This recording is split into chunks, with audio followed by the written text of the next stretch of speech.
teman-temanku semua, selamat pagi. Assalamualaikum warahmatullahi wabarakatuh.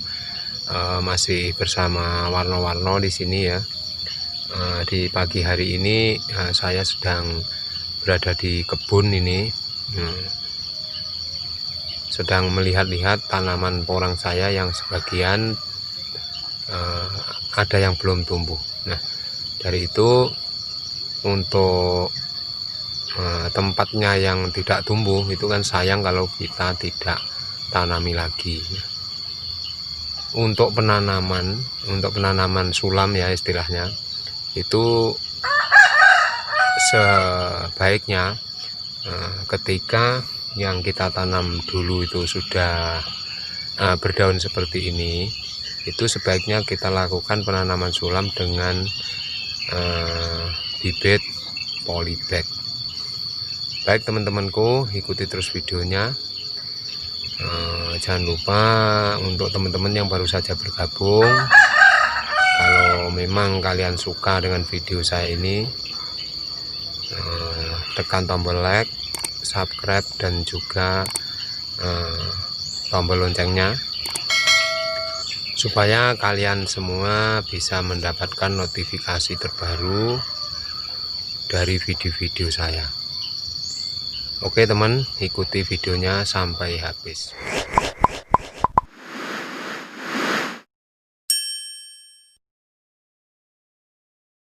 Baik teman ya, ini adalah tanaman-tanaman yang saya maksud. Ini adalah tanaman dari umbi kecil yang tumbuhnya ini memang tidak bisa serempak. Seperti yang sudah saya bilang di video-video saya yang kemarin, untuk tanaman porang itu tidak bisa untuk tumbuh serempak. Contohnya seperti ini ya. Ini sudah ada yang berdaun, daun tua, ada yang berdaun muda, kemudian juga masih ada yang seperti ini, kemudian ada juga yang masih seperti itu ya. Jadi untuk tanaman porang itu memang tidak bisa tumbuh serempak, baik itu dari bibit umbi ataupun dari bibit katak. Nah, untuk mengatasi supaya nantinya itu kalau misalnya ada tanaman kalian ya, itu yang sudah seperti ini, sudah bercampur dengan yang berdaun seperti ini, kemudian ada yang tidak tumbuh, terus kemudian pengen disulam, itu sebaiknya untuk teman-teman itu melakukan penyulaman itu dengan bibit polybag. Karena kenapa? Untuk bibit polybag itu setidaknya diusahakan yang sudah keluar daunnya seperti itu ya. Jadi biar nanti istilahnya itu usianya itu tidak terpaut jauh ya. Karena pengalaman saya yang kemarin itu ini asli dari pengalaman saya yang sudah saya lewati kemarin, yang sudah pernah saya alami. Untuk kalau misalnya kita sulam pakai bibit umbi atau bibit katak, ya tumbuh-tumbuh saja, cuman kan terpaut jauh usianya.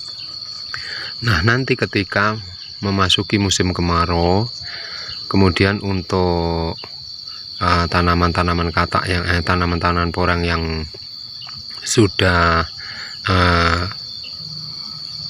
tua duluan ya, itu pastinya nanti akan keluar tunas yang baru. Kemudian di waktu tunas yang baru nanti sudah keluar, nah yang baru kita tanam yang dari bibit kecil itu juga bareng.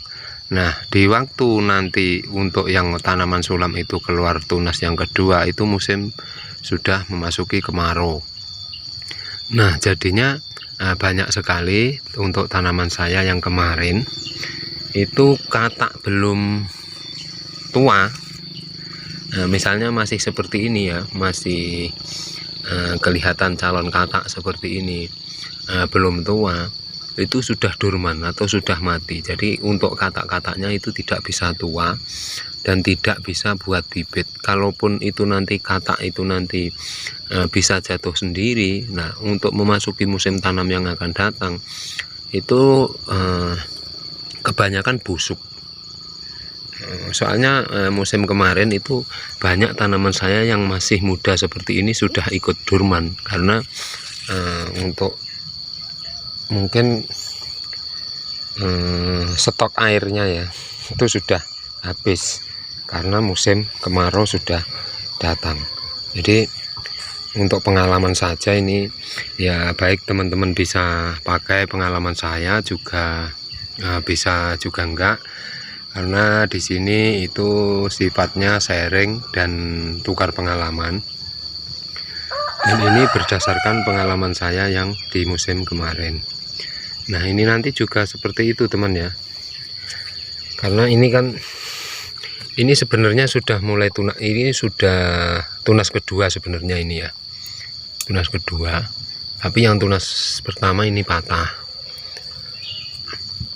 Nah, untuk penyulaman saya seperti ini yang baru saya sulam kemarin. Ini dari jenis bibit polybag. Dan ini saya kasih tanda ini soalnya rawan patah ke injek ayam seperti yang saya bilang kemarin.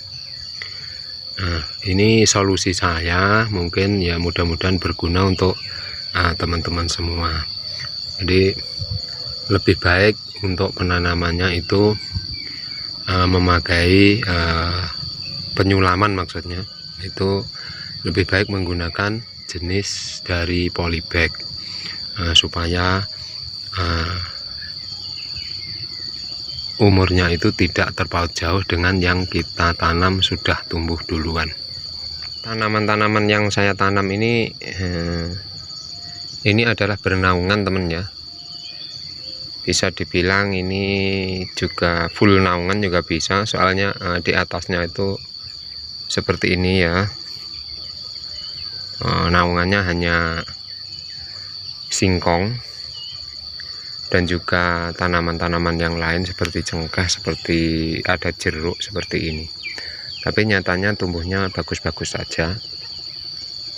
Ini karena untuk tanaman, bedanya tanaman naungan dan tidak itu bukan dilihat dari batang atau tumbuhnya, kita lihat dari umbinya. Kalau memang yang bernaungan itu cenderung tinggi batangnya tinggi dan tidak begitu kokoh.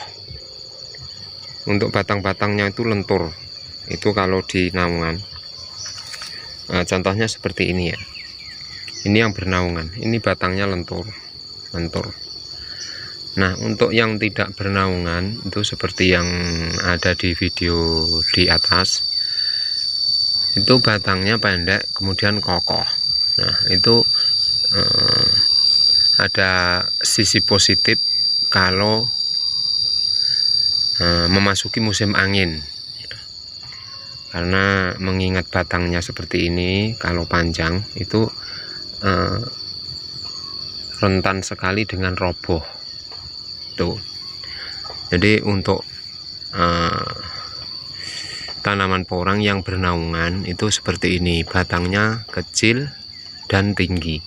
Nah, kalau yang tanpa naungan ya, kalau yang tanpa naungan itu pendek dan kokoh.